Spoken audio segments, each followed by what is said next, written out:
Hi, Fight fans. Welcome to another episode with the African Fighters. Hope you had a great weekend. UFC 285 just went down. We'll be bringing you a recap of all the exciting moments from UFC 285. All right, let's jump right into it.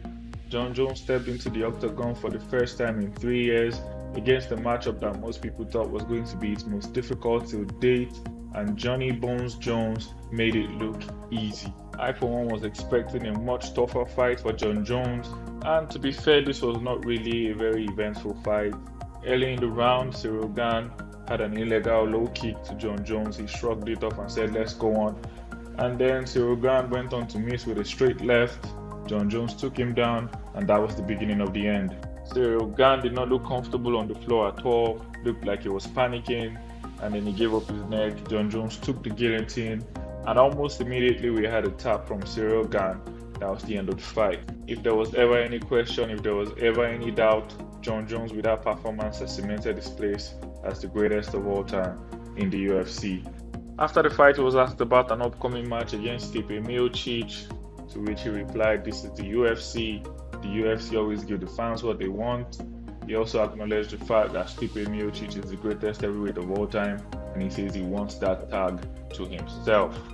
Stipe Miocic, in his interview after the fight, did not look too impressed by what Jon Jones had done, and he said, "We'll see in July." Moving on to one of the most exciting fights of the night. This fight actually lived up to its expectation. The co-main event, Valentina Shevchenko taking on Alexa Grasso. Alexa Grasso shocked the entire world by becoming the first Mexican female champion and defeating Valentina Shevchenko in the fourth round of a really grueling fight. Shevchenko, in the build-up to the fight, had said that even if it were to be a boxing match, she would still feel confident against Alexa Grasso.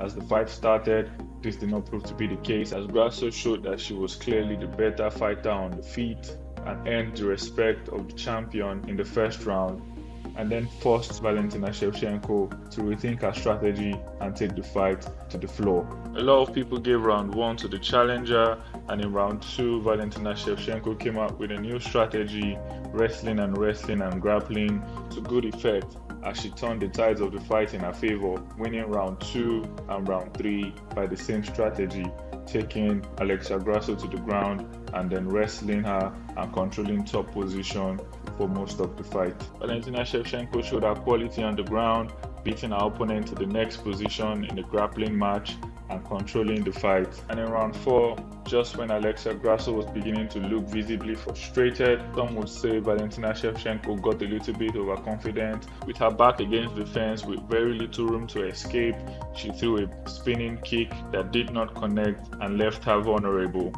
Alexa Grasso saw a chance and took it, jumping onto the back of Valentina Shevchenko and sinking in the rear naked choke, flattening her out on the ground and getting the victory.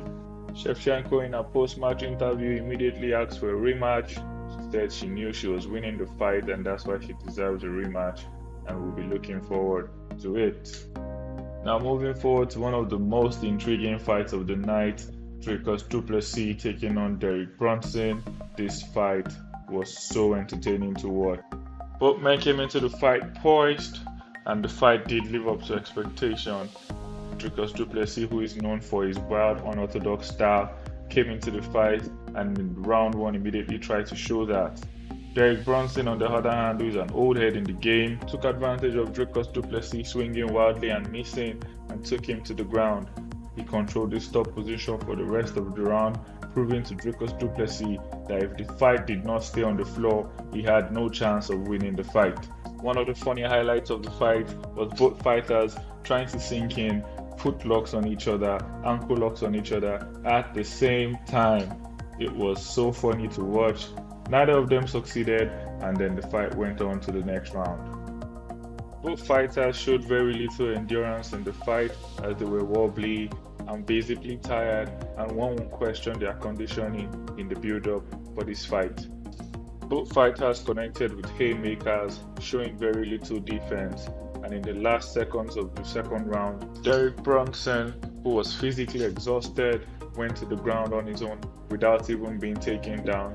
Dricus Du Plessis, who is the younger fighter, took advantage of this got on top of Brunson and started raining hammer fists on him. In the very final seconds of the round, Brunson's corner felt like they had to do something about it and threw in the towel as the fighter was no longer even trying to defend himself. What an amazing fight. Both fighters gave their heart on the floor and we were grateful to see such a matchup. And in other results, Dominick synced in an arm triangle on Jimmy Pickett to secure his first UFC win. Gamrot defeated Jalen Turner by split decision in what was a really close fight, and Shavkat Rakhmonov defeated Gofnil by a standing rear naked choke. Alright, that's the recap of UFC 285. Tell us your most exciting fight. Who did you think impressed you?